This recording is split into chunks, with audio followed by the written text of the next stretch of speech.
Team प्रगति रिको फ्लूट्रॉनिक से quality circle competition में आपका स्वागत है।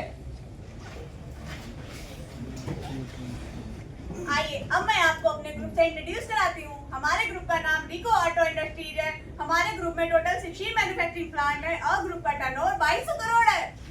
आइए अब मैं आपको अपने ग्रुप के प्रोडक्ट से अवगत कराता हूँ। एल्यूमिनियम डिवीजन में oil pump, water pump, ferrous division में disc brake, drum brake, assembly division में wheels and clutch assembly, EV component में हाउसिंग एंड डिफरेंशियल केस इत्यादि बनाते हैं। हमारे ग्रुप के मेजर कस्टमर्स 4 व्हीलर में BMW, वॉल्वो, निशान इत्यादि, सिस्टम सप्लायर में जेटको, आइसिन, मोशासी एंड हमारे 2 एंड 3 व्हीलर में hero motor, Honda and Bajaj and Piaggio है। आइए मैं आपको अपने प्लांट से अवगत कराता हूँ। हमारा प्लांट का नाम रिको फ्लूट्रॉनिक्स लिमिटेड है, जो IMT मानेसर में स्थित है। हमारे मुख्य प्रोडक्ट ऑयल पंप और वाटर पंप है। हमारे वैल्यूएबल कस्टमर रेनो, निशान, वोल्वो और मारुति सुजुकी हैं। हमारा plant IATF ISO certified plant है। मुझे बताते हुए गर्व होता है कि हमारा प्रोडक्ट इंडिया के अलावा other countries Brazil, Spain, Sweden, UK, China में सप्लाई किए जाते हैं। अब मैं आपको अपने प्रोडक्ट की वर्किंग से इंट्रोड्यूस कराती हूँ। जैसा कि हमारे टीम मेंबर ने बताया, हमारा प्रोडक्ट ऑयल पंप और वाटर पंप है, जो कि इंजन में असेंबल होता है। ऑयल पंप का काम है इंजन में ऑयल को सर्कुलेट करते हुए लुब्रिकेशन करना, और वाटर पंप का काम है इंजन में कूलेंट को सर्कुलेट करते हुए इंजन के टेम्परेचर को मेंटेन करना। आइए मैं आपको अपनी टीम से परिचित कराता हूँ। हमारी टीम का नाम है प्रगति। हमारी टीम के फैसिलिटेटर आदरणीय मोहित सांद और मैं टीम कोऑर्डिनेटर सचिन। मैं टीम लीडर आकाश। मैं टीम मेंबर सालनी। मैं टीम मेंबर देवांशी। मैं टीम मेंबर मुस्कान। मैं टीम मेंबर सुमित। हमारी टीम की स्थापना जनवरी 2025 में हुई थी, जिसकी हम एवरी फ्राइडे मीटिंग रखते थे, जिसकी अटेंडेंस 98% थी। जैसा कि आप सब जानते हैं, किसी भी कार्य को करने के लिए एक एक्टिविटी प्लान की आवश्यकता होती है। हमने PDC अप्रोच की हेल्प से एक एक्टिविटी प्लान बनाया। स्टेप 1 में हमने अपनी प्रॉब्लम को आइडेंटिफाई किया। प्रॉब्लम आइडेंटिफाई करने के लिए हमने अपने प्लांट की सभी लाइनों का इन हाउस रिजेक्शन का एक परेटो चार्ट बनाया, जिससे हमें पता चला कि WPA05 की प्रॉब्लम बहुत ज्यादा है, जो कि हमारे रिजेक्शन टारगेट लाइन से काफी ज्यादा है, जिस पर हमारी टीम प्रगति ने उसको अपना थीम बनाया। साथ ही साथ हम देख पा रहे थे ऑयल पंप 01 की प्रॉब्लम भी बहुत ज्यादा है, जिस पर हमारी टीम भी लक्ष्य ने उसको अपना थीम बनाया। स्टेप 2 में हमने अपनी प्रॉब्लम को डिफाइन किया। जैसा कि हमारे साथी ने बताया कि वाटर पंप 05 लाइन पर रिजेक्शन बहुत ज्यादा आ रहा है। इस रिएक्शन की समस्या को जानने के लिए हमने पैराटो चार्ट की सहायता ली। पैराटो चार्ट की सहायता से हमें 2 समस्याएं मिली। पहला था लीक रेट एनजी, दूसरा था हमारा पहला प्रेसिंग लोड एनजी, जिसमें से हमने लीक रेट एनजी की समस्या को चुना। आपने लीक रेट एनजी की समस्या क्यों चुना? क्योंकि हमारा प्रोडक्शन लॉस हो रहा था। तो कस्टमर कंप्लेंट आने के भी चांस हो इन जाएंगे। हाउस रिजेक्शन बढ़ रहा था, जिसमें क्वांटिटी उसकी पर ईयर 12000 थी। हमारा इन हाउस रिजेक्शन के साथ साथ कॉस्ट रिजेक्शन भी बढ़ रहा था, जिसका सालाना 6 लाख रुपए था। इसीलिए हमारी टीम प्रगति ने लीक रेट एनजी को अगले 3 महीने में 0 करने का टारगेट लिया। स्टेप 3 में हमने अपनी प्रॉब्लम को डिफाइन किया। प्रॉब्लम को जानने से पहले मैं आपको अपने प्रोडक्ट के बारे में बता देता हूँ। हमारा product K15C water pump cup bearing seal impeller hub case 1, case 2 और केस 3 से मिलकर बना है। जैसा कि प्रोसेस फ्लो डायग्राम में दिखाया गया है। हमारी लीक की समस्या केस 1, केस 2 के मेटिंग सरफेस से हो रही थी, जिसे हम लीक टेस्ट पे पकड़ पा रहे थे।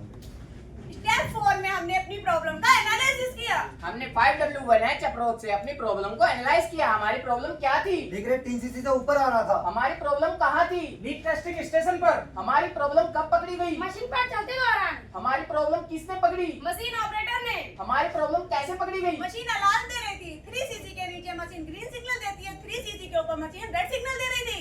ऐसा क्यों हो रहा था? आइए सब मिलकर इसका एनालिसिस करते हैं।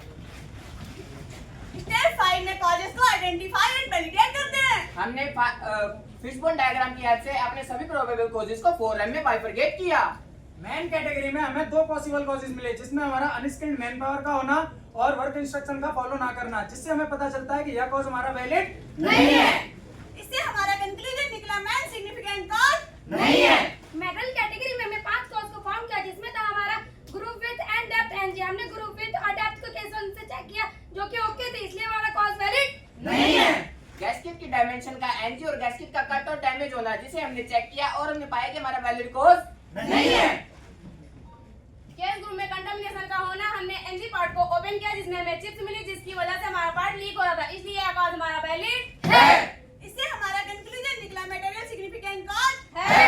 मशीन कैटेगरी में हमने 4 कॉज को फाउंड किया, जिसमें था process parameter and master sample. हमने सबको वेरीफाई किया, जो कि ओके था, इसलिए कॉज हमारा वैलिड नहीं है।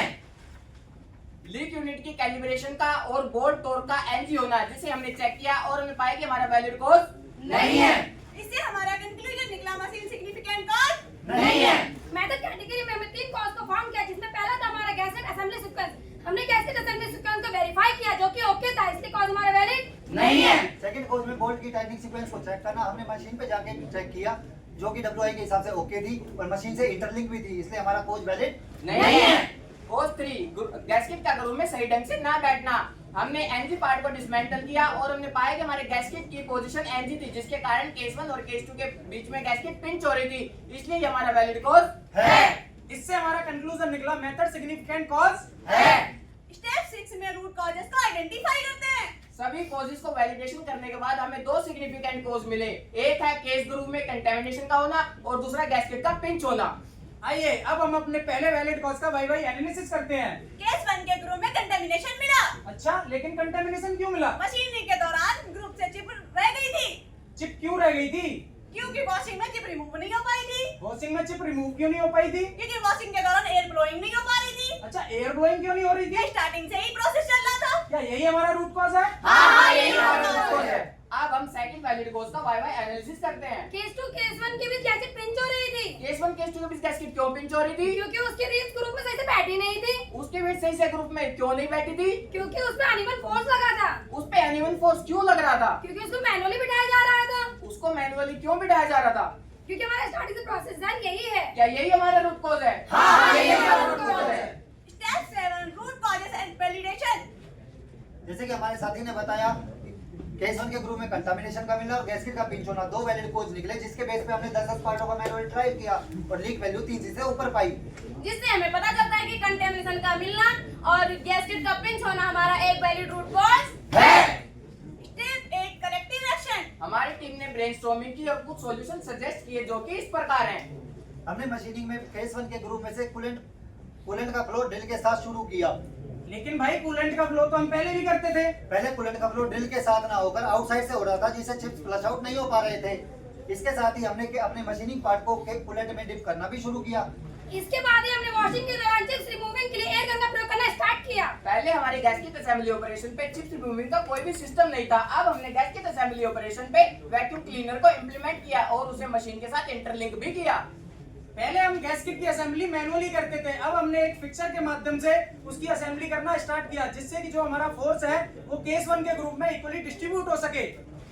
Step 9 14 resistance. हमने अपने काउंटर मेजर को सभी डिपार्टमेंट के साथ चेक किया और पाया हमारा काउंटर मेजर इम्प्लीमेंट करने में 2 रेजिस्टेंस मिले। लेकिन वो 2 रेजिस्टेंस क्या थे? एक तो ऑपरेटर का वैक्यूम क्लीनिंग करना और दूसरा उसके गैस्केट को फिक्सर के साथ मैनुअल प्रेस करना, जिसकी वजह से उसका साइकिल टाइम बढ़ गया था। हमने ऑपरेटर की काउंसलिंग करी और पाया उसका मैनुअल टाइम मशीन के साइकिल टाइम से कम था, तो हमने अपना रेजिस्टेंस को खत्म किया और अपने इनकाइजनों को अप्रूव किया। स्टेप 10 रिजल्ट इवैल्यूएशन, जिसमें हमने लिए गए एक्शन को इम्प्लीमेंट किया और पाया हमारा रिजेक्शन रिड्यूस हुआ है पर टारगेट अचीव नहीं हुआ। इसके दौरान कस्टमर कंप्लेंट भी आ गई। जैसा कि मेरे साथी ने बताया कि अभी भी हमारा टारगेट अचीव नहीं हुआ है एंड उसके साथ एक कंप्लेंट भी आ गई है। आइए इसलिए दोबारा ब्रेनस्टॉर्मिंग करते हैं। भाई अब तो वैक्यूम क्लीनर भी लगा दिया, फिर भी यह कंप्लेंट आ रही है। भाई ये प्रॉब्लम गैस्केट असेंबली के बाद आ रही है। अरे ये प्रॉब्लम तो कस्टमर से भी आ रही है। अरे भाई समस्या को कैसे खत्म करें? आइए कस्टमर के रिटर्न पार्ट को चेक करते हैं, शायद इससे कोई आइडियाज मिल जाए। हमने कस्टमर से आए पार्ट का डेटा चेक किया, हमने इंक्रीमेंट नंबर के थ्रू उसका डेटा लीक डेटा जो था उसका 2.94 था, हमने उसका ट्रायल किया तो हमें उसमें इंटरमीडिएट रिजल्ट मिले। हमने उसका डंक टेस्ट किया, डंक टेस्ट में हमें लीकेज केस 1 केस 2 के बीच से मिल रहा था। हमने तो उसको पार्ट को ओपन करके देखा, उसमें हमें गैस की पिंच मिली एंड हमें कोई भी चिप्स का पार्टिकल नहीं मिला। इससे ये मिलता है कि अभी भी गैस की पिंच हो रही है। फर्दर हमने कस्टमर को प्रोटेक्ट करने के लिए कुछ इंटरिम एक्शन लिए और अपने मैनेजमेंट से गैस्केट प्रेसिंग को ऑटो मोड में करने का अप्रूवल लिया। फिर हमने हमारे लीक ऑपरेशन पे लीक के स्पेक को 3 cc से 2.7 cc कर दिया। ऐसा हमने इसलिए किया क्योंकि कस्टमर के पास दोबारा से मैक्सिमम वैल्यू का पार्ट न जा सके। साथ ही साथ हमने पहले एक फिक्सर के माध्यम से हम गैस्केट की मैनुअली असेंबली करते थे, अब हमने इसको प्रेस करने के लिए ऑटो मोड स्टार्ट कर दिया है, जिससे कि जो फोर्स है हमारा वो केस 1 के ग्रुप में इक्वली डिस्ट्रीब्यूट हो सके। जैसा कि हमारे टीम मेंबर ने बताया, अब हम गैस्केट को ऑटो मोड में प्रेस करते हैं। हमने कुछ पार्टों का ट्रायल किया और पाया कि हमारा रिजेक्शन रिड्यूस हुआ है पर हमारा टारगेट अभी भी अचीव नहीं हुआ। आइए इसलिए दोबारा ब्रेनस्टॉर्मिंग करते हैं। भाई अब तो ऑटो मशीन भी लगा दी गई है, गैस्केट अब भी प्रेस हो रही है, फिर भी क्या करें? भाई अब तो सब कुछ कर लिया फिर भी ये प्रॉब्लम खत्म नहीं हो पा रही है। अरे भाई इस समस्या को जीरो और खत्म कैसे करें? इसीलिए हमने निर्णय लिया कि हम अपने सीनियर टीम और इंजीनियर टीम का सपोर्ट लेंगे। इंजीनियरिंग टीम से के डिस्कशन के दौरान लॉकिंग रिब के पुअर डिजाइन और डिफिकल्ट इंसर्शन होने के कारण हमारी इंजीनियरिंग टीम ने अपने सॉल्यूशन को प्रपोज रखा और जिसे हमारी सीनियर टीम ने एक्सेप्ट किया। अब फिर हमने प्रोटो टूल के सैंपल सक्सेसफुली वैलिडेट किए। फिर हमने रीवैलिडेशन के दौरान न्यू डिजाइन और इनिशियल डिजाइन का ड्रॉप टेस्ट और ड्यूरेबिलिटी टेस्ट भी किया, जिनका रिजल्ट भी हमें सेम मिला। इसमें क्या चेंजेस हुआ? हमने अपनी गैस की रिब को 15 से 6 कर दिया और रिब की रेडियस को 0.5 से 1.2 कर दिया और साथ ही साथ हमें कस्टमर से गैस की डिजाइन को चेंज करने का अप्रूवल भी मिला। इससे हमारे अनाउंस रिजेक्शन 0 हुआ एंड हमारा टारगेट अचीव किया। Step 11 standardization and horizontal deployment. हमने हमारी मशीन पे चेक शीट और WI को अपडेट किया ताकि हम रेगुलर बेसिस प्रोसेस की मॉनिटरिंग कर सकें। हमने हॉरिजॉन्टल डिप्लॉयमेंट में लिए गए सारे एक्शंस को अपनी दूसरी HR10 निशान की लाइन पर भी इम्प्लीमेंट किया। Step 12 learning and benefits. इस प्रोजेक्ट को पूरा करने के बाद में हमें कुछ टेंजिबल और इंटेंजिबल बेनिफिट्स हुए। टेंजिबल बेनिफिट्स क्या हुए? कस्टमर कंप्लेंट 0 हो गई। इन-हाउस रिजेक्शन 0 हुआ। रिवर्क भी 0 हो गया। स्क्रैप रिड्यूस हुआ प्रोडक्शन स्मूथ हो गई। 5 years इम्प्रूव्ड हुआ। और इंटेंजिबल बेनिफिट्स क्या क्या हुए? प्रोडक्ट की नॉलेज बढ़ी। प्रेजेंटेशन स्किल्स बढ़ी। कम्युनिकेशन स्किल बढ़ी। टीम वर्क बढ़ा। इंटरपर्सनल रिलेशन अच्छे हुए। सेल्फ कॉन्फिडेंस बढ़ा। जैसा कि आप देख पा रहे हैं, हम अपना प्रोजेक्ट एज पर टाइमलाइन नहीं कंप्लीट कर पाए, जिसका मुख्य कारण था हमारा गैसकेट का डिजाइन चेंज होना। हमने अपने अगले प्रोजेक्ट में इम्पेलर प्रेसिंग लोड एनजी को 0 करने का टारगेट लिया। Thank you. आपके वैल्यूएबल क्वेश्चंस और सजेशंस का स्वागत है।